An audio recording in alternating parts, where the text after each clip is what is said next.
there, my name's Scott. Today I'm going to be doing a review on the 50 cal, which I received from www.jrcustomturning.com. Before I start, I must point out I did receive it free of charge for the purpose of conducting a review. My opinion of the product remains true, honest and accurate as always. Okay, so let's go straight ahead and show you in a bit more detail. Okay, so here we have all the parts that make up the 50 cal. It is a aluminium mod, and obviously you've got bits of brass in there as well. And these are all hand turned, so they're not done like on a big CNC machine. These are actually sort of pretty much done completely by hand. And apparently it takes the guy around sort of 8 hours to sort of make one from start to finish. So it's a quite a lengthy sort of process to actually manufacture them. I also believe they're only going to be made in sort of limited numbers, and I think they're going to be done in sort of runs of 50, and then once that 50 have been sold, that's it, no more will ever be sort of produced. Now this is obviously a review model that they sent out, and but the actual sort of ones that will be sold on the website will have a serial number, and it'll also come with like a certificate of authenticity as well. Okay then, so let's start assembling. Actually, before I do that, I just want to also say, now this the 50 cal is sort of built around sort of quite specific items. The first one is that it's going to use one of these 801 atomizers. Now it isn't obviously an 801 connector there. Now these are those mini 801 atomizers. So if you happen to get one of these thinking, well, you know, I've got plenty of 801s, you know, if it's like one of the regular 801s, it's going to look pretty silly, because what will happen is that basically where the drip tip lines up with the top of this cone, it's going to be sort of sticking out by about 1 centimetre. So it's not going to look sort of it's not going to sort of tie in with the look of like a bullet basically. So you will need to use these sort of mini 801 atomizers. And the other thing is that it does use, it's built around quite a specific battery. Now with the sort of literature that he sent me, he has said that it needs to be used with an AW 18650 2600 milliamp hour battery. Now I haven't got any of those, but I did have one of these AW 18650s 2900 milliamp hours, but it's one of those ones without the nipple on the end now, and it does seem to fit in there and work perfectly fine. I have tried it with like your Ultrafire, your Trustfire 18650s, and they do fit in there, but because of basically the switch doesn't have enough clearance, so as soon as you start sort of adding the lockable switch into the body, it starts activating the atomizer, because you've just not got enough clearance basically. So you will need to use these sort of specific batteries.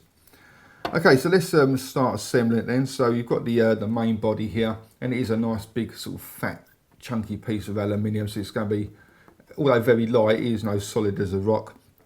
And I'm going to start off then by putting in the switch, and it is a lockable switch, so like when you want to vape, you just unscrew it, and then you can obviously press it down, and when you finish vaping, you just sort of screw it up, and that's it, no movement now. And it does have a vent hole in the bottom, and obviously it does have a spring there, if I'm just not drop it, and it is just one of those ones where it just sort of sits on the top, and this just screws in like so. And then from there I'm just going to take the battery and just drop it down. I'm going to put the negative end in first, and then I'm going to add on the like the 801 sort of atomizer end cap. So it just screws like that, and then I'm going to take my mini 801 atomizer and screw that into the threads, and then you're going to take the sort of, I suppose you call it an atomizer cone, and that'll screw over the top, and then you're going to take the drip tip, and then that screw obviously pushes into the actual 801, and that sort of completes the bullet look. Let me just zoom out a little bit, because it's quite a big old beast. Now I was going to sort of try and compare this to the size of a silver bullet, but I've either given it away or it's just sort of lost up in the loft somewhere. But it's longer than the silver. I'm pretty certain it's longer than the silver bullet. It is an absolute beast. Okay, so like when you want to, like I said, when you want to vape it, all you got to do is just unscrew the bottom, and as you can probably hear, it starts firing up the old atomizer. And when you finish vaping, you just screw it up, and that's it, you can't do nothing. Okay, so like when you first sort of look at it, you know, my first impressions anyway were, you know, wow, you know, because it does look, you know, well, extraordinary really. Now I'm not a military expert, and I've got no idea whether this does look exactly the same as a a 50 caliber bullet. I do also want to point out that these are scaled versions rather than scale. Now, I've got to be honest, I'm not really too sure what the actual difference is, but the manufacturer has sort of mentioned that quite a few times to say that these are scaled versions of a 50 caliber bullet rather than a scale version. Okay, so like I said, first glances, it does look, very nice and, definitely a conversation piece. However, there are a few little things that do sort of stick out a bit like a sore thumb, really, and it's just little tiny things, really. For example, I don't know if you can sort of see this here. I'm going to sort of just zoom in a little bit quickly and show you these things in a bit more detail.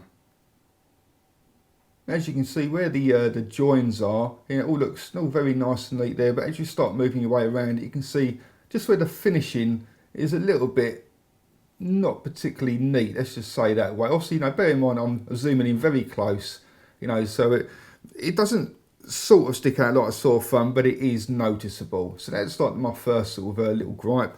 The second one is on the actual threads as well. If I just unscrew this and take the battery out. Now, all the internal threads are lovely, no problems there whatsoever. All very nice, thick, chunky threads.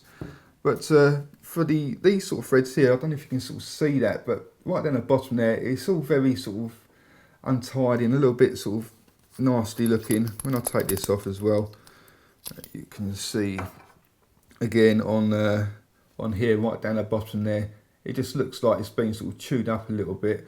So like the threads are all nice apart from like the very last sort of turns on it, and they're all pretty much the same, really.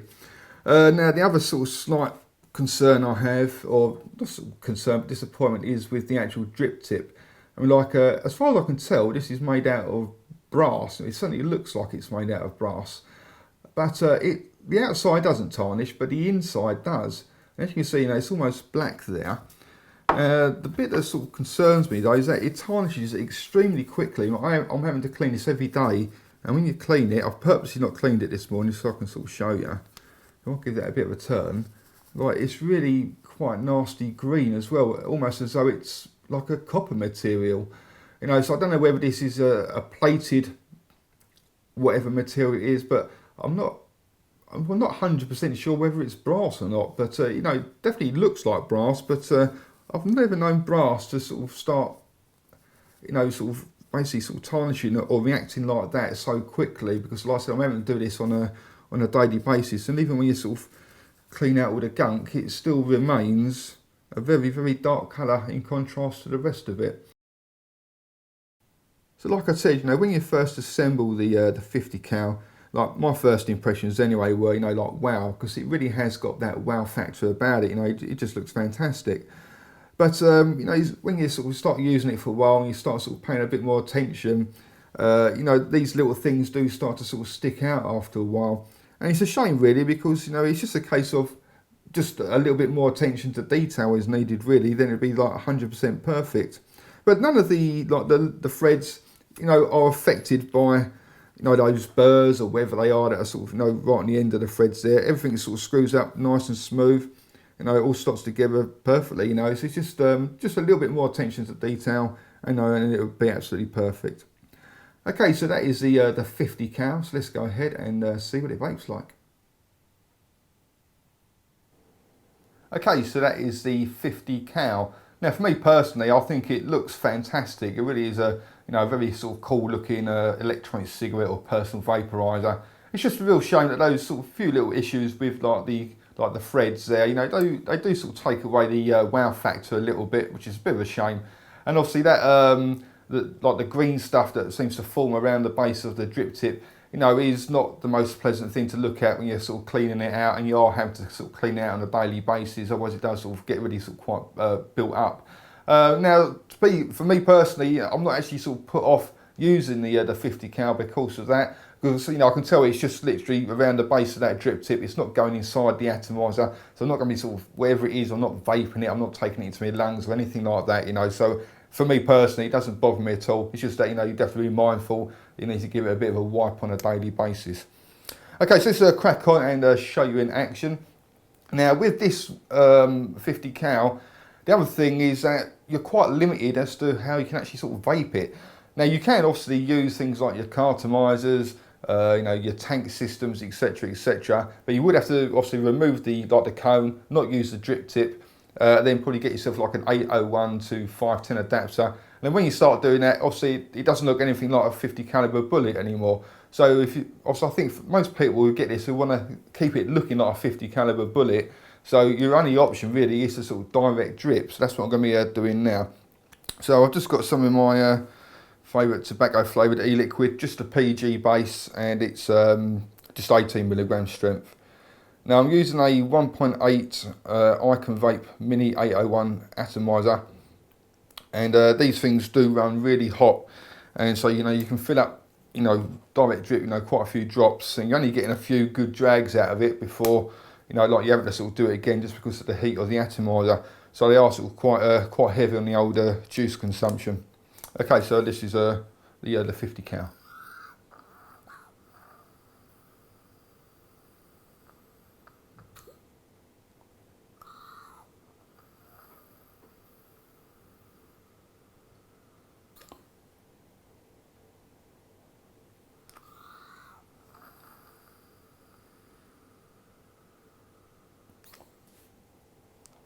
As you see, like vapour-wise, you know, producing plenty of vapour.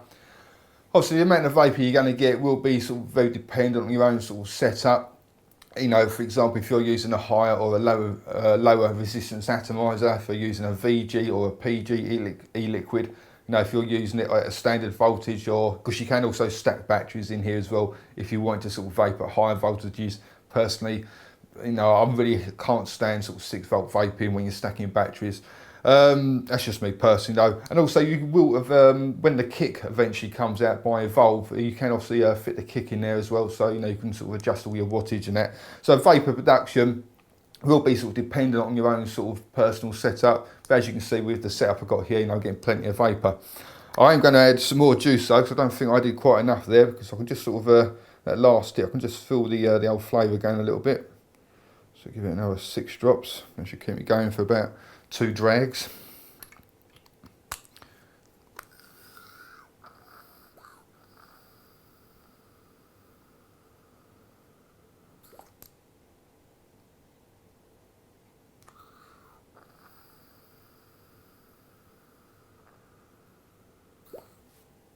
And with the throw hit as well, you know, again, that's going to come down to your own sort of personal setup. I am getting a really nice sort of strong kick in the back of the throat there. But you know, I personally find that the higher the nicotine content of the e-liquid, like the stronger or the harsher the throw hit. And I'm vaping 18 milligram strength, which is you know, sort of right in the middle. It's not too high or too low, but I'm still getting that nice kick there.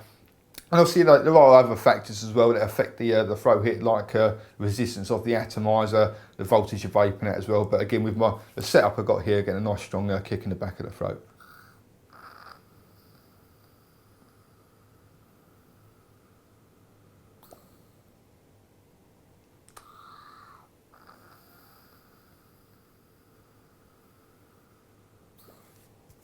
Battery life on it, I've got a 2900 milliamp hour battery in there, and like, you know, the actual battery life is excellent.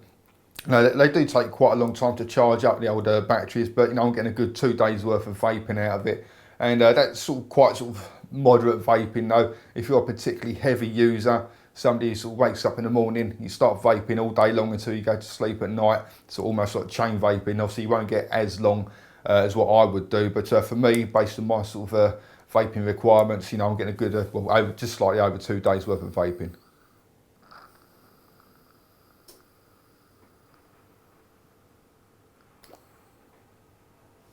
The switch on it, the old flavour's gone again now. I'll just quickly add a few drops.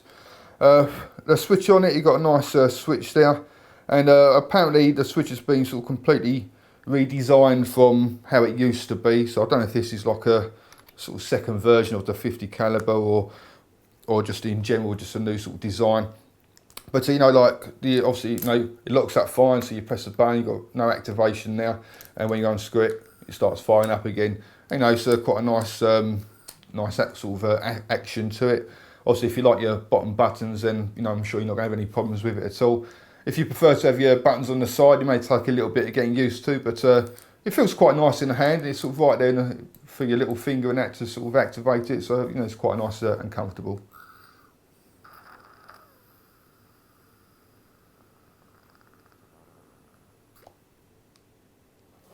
There's not a great deal else I can really sort of tell you about it. So if I get onto the scores then. Okay, so for the looks, well, I would quite happily give it a 10 out of 10, but those few little things, I do sort of take away the, like I said, take away the wow factor a bit. So I'll give the looks, an 8 out of 10. For the vapor and the flow hit, I'll have to give it like me average scores of 8 out of 10 because it will be very dependent on your own sort of personal setup. Battery life, I have to give it 10 out of 10. If I can make a battery last me 1 day, that's great. If I can make a battery last me 2 days, that's excellent. For the switch, I've got no problems with the switch at all. It's got a nice safety lock on there, so it won't activate in your pocket. Unscrew it a couple of turns, it activates, nice and comfortable to use. Can't really sort of fault the actual switch at all, so I'll give that a 10 out of 10. Okay, if you fancy trying one of these out for yourself, go along to www.jrcustomturning.com. Thank you very much for watching, and also come along and visit my website at www.e-cig-reviews.com. That's e-cig-reviews.com. Cheers guys, happy vaping, see you later.